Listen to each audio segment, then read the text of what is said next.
इशूसीद कई नब कुकी नुपी अनी खतगीदमदी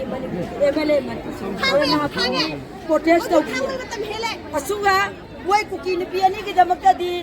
लुपा लाख लाख पीदना खेती पुरम पिथोयेबा मणिपुर MLA मंत्री धना फंड प्रोटेस्ट तौरी मैतई नुपी अखोईगिना इज्जत आराम ओइगे तमथीना हाथो नैथोजिबो ngasi MLA मंत्री वहाई हाइदिसना कमी मसीगी खोंगजांगची कोकोमीगी कांगुना लेबाकी एसोसिएशन अमगी लीडर सिंगनी हाइदना प्रोटेस्ट चथागे नदे मफमसे मोय प्रोटेस्ट चथाबनी नान इमा खजेन दावरखिबे इशूगी मरंदा अखोइना तांगिबा डिमांडी अखोई खजेन दा प्रोटेस्ट चथादना सिथा लेबदना मयाम डिस्टर्ब तौदना लेता लारा पुना मपु चरा सिचे लखोई तौगिबन प्रोटेस्ट नतियब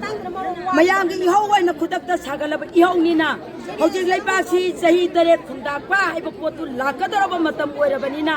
आईगी इचा इशू कलौसी ममा वैबा सिंगना हौजिति लान खाके सेतना नुपी लान थार वान हौरसियदना ना लाथोखरबनेबा अदुगा पुंग मंगा बोगी मनुंगदा सेमना इमा खैदेनदा लापिरगा प्रजा मियागी ममांगदा कुकी MLA तरा डिस्क्वालिफाइड तौबा अस्पाल लथोकपा हाइदना लाथोक्रिगैदी अखोई पुंग मंगा बोग लेमिनसी सिगी मतुंगदा लात्रगदी बंगलोदा थोमजलगा प्रजा मियाम चंगबदा फपतगी दायित्व सरकार की दायित्व नहीं हाइदना मयाम यामिनगा इशूनेबा अदुगा कुकोमीना लायरगा वगी डिसीजन मयाम अमा पोरागा मफमसिदा मोइना इलेक्शन की बनेबा इमा मयामसिना डिसीजन अमा लौबो लोइका अदुबो अमसु ओरसु लेबाकी इशू अमने अदना खदियन सिगी अयाब यावनारेरगा खदियन द फमबाइसि कर्फ्यूनेबा सरकारना कर्फ्यू थमबददी खदियन की इमा सिंगना प्रोटेक्ट तौगे है प्रोटेक्ट तब यादीबा कोकोमी कांगुना मफमसिदा प्रोटेक्ट तौबदी कनागे अयाब याउगेबा सरकार की अयाब याउगा प्रोटेक्ट तौलगा लेबाक प्रजागी सुबु नजनगिबा नत्राबा लेबाक प्रजागी सु नजलगा मोइना तौनिंगबदा तौनिंग नागिबदा नागने सुबु करब प्रजाने यागबा ngarang matada masigi matam lakpada pung mari pung tara mathoi ana ngainaba matamda akhoi na haigi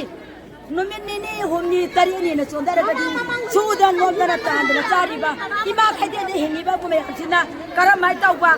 adagi suji togana kari izat michal lakadoiba kamai tausi habada moigi mi singna ngarang akhoi bi thina ngangi nupin chale sabim yaurai akhoi bu mi wena ngangde nupa cha amaduna su akhoi bi mi wo ngangde pasal life pasal da miyam ko hau da bu mai na di pasal life thoga ngani akhoi bende kainom ta hamjage ba hajik tagi ihogje kokomine tawri ihogje makhata na mogi ihogje pamdre adubu akhoi gi oiba ngasi pamdre adubu ngasi dagi akhoi gi oiba hajik tagi akhoi gi oiba ihog ma tawrani haji oiba leba pajagi ihog ma tawrani how gudu ihogje karu ihog no maligi mama wai bi haba khudema khina ngasi yaba no bisidagi di rai bak ima kiam dang jaoge ado sumaina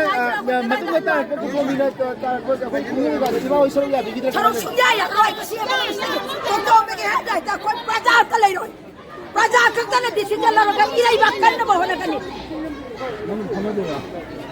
ngasi ko ko ma la la ko na na roi roi roi